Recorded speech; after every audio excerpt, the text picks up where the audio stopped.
Hey, what's up everybody? This is Marcus from the Weekly Spot, back again with another video, and today I'm going to do a movie review of Send Help. Look who's joined the land of the living. How long? You been out? Day and a half? Have you tried making a distress signal? Or a bigger fire? I was busy trying to keep us alive. But getting us out of here, that should be your focus, not being Susie Homemaker over here. What did you just say to me? Let's not forget, I'm your boss. You work for me. We're not in the office anymore, Bradley.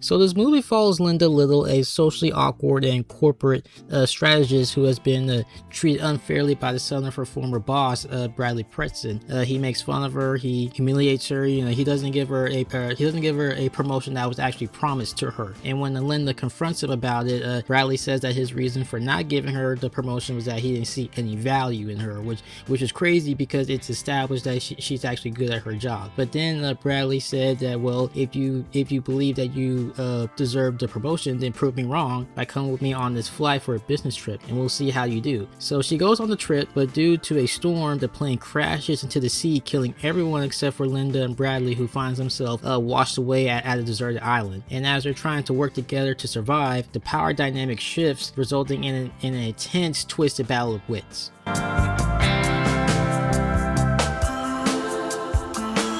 So when I saw the trailer for this movie, I thought it looked insane. Plus you got Dylan O'Brien, Rachel McAdams, and it's directed by Sam Raimi, so I was really, interested in watching this. And after, watching the movie, I gotta say that this was, like I said, insane, and I really enjoyed it. The plot of the movie is straightforward, and it's pretty much like a satire. Like, when I saw the trailer, and it really gave me horror vibes, but when I watched the movie, personally, I wouldn't say that it was scary, though it does kind of have some of those horror elements. The movie is more so a dark, comedic, psychological thriller. The performances I thought were really good. Dylan O'Brien was great in this as Bradley. His character, while he does have some hilarious moments, the guy is a complete douchebag, but yet I did find myself kind of feeling bad for him as the movie goes on, but it still doesn't change the fact that the guy is trash. Rachel McAdams I thought was amazing as Linda. I thought she did a really good job of playing a character who started off as someone that was, socially awkward, but eventually becomes a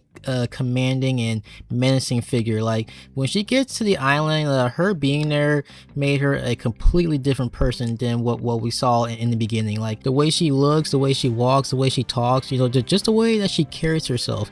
This island has brought out her confidence, but it also brings out the crazy. Like, she becomes a little terrifying in this movie. Like, in the beginning, you feel sorry for her because the people, at her job, or I guess I should say some of the people in her job, they overlook her, they underestimate her, and when she's at the island, it's like the tables have turned because Bradley is actually relying on her because she knows how to survive, and Linda is actually teaching him how to survive. She's showing him how to find and make food, how to build things, etc. And you're rooting for her, like you love to see it. But then you learn that the girl is crazy, and that we're seeing the makings of a villain. Like, the movie goes back and forth with the character. Like, it goes from like you feel for her, you're rooting for her, and Bradley's getting what's coming to him, to like, okay, now this girl is tripping, and then it goes back to you feel for her again, and then okay, now you're really tripping, and now you don't really know who to root for, because Bradley, even though you kind of feel bad for him, or at least I kind of felt bad for him as the movie goes on, I'll be lying if I said that he didn't deserve what was coming to him. It's just like I said before, there were some things that were going on here that I thought was too much, but then again, maybe that's just me being too nice. Like, I don't like or care for Bradley at all. Like, it gets to a point where I'm enjoying the absurdity rather than trying to find a moral hero, which is not a bad thing. Like, I feel like this is one of those movies that deliberately blurs the lines between good and bad. Now, while I do like originality and storytelling and being surprised,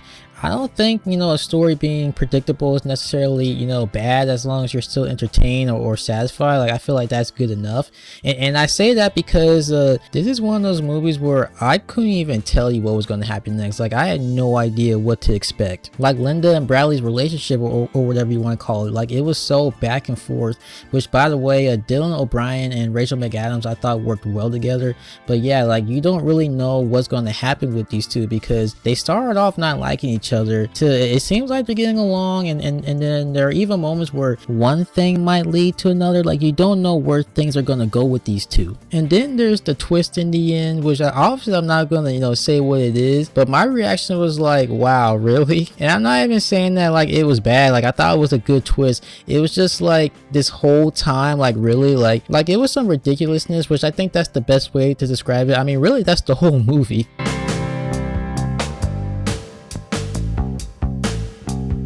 The performances I thought were amazing. It was a good looking film, which I almost forgot to mention that. I went into this, expecting to watch a horror movie, but got something completely different. This movie was hilarious. It was ridiculous, and it was a good time. I would recommend checking this out. And with all that being said, I would give Send Help a 4.5 out of 5.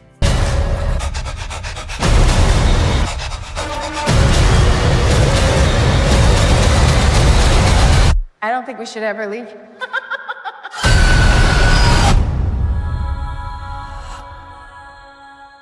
Now that is it for my review for Send Help, and let me know what you think. This is Marcus from the Weekly Spot. More content will be coming out soon, but until then, take care everyone.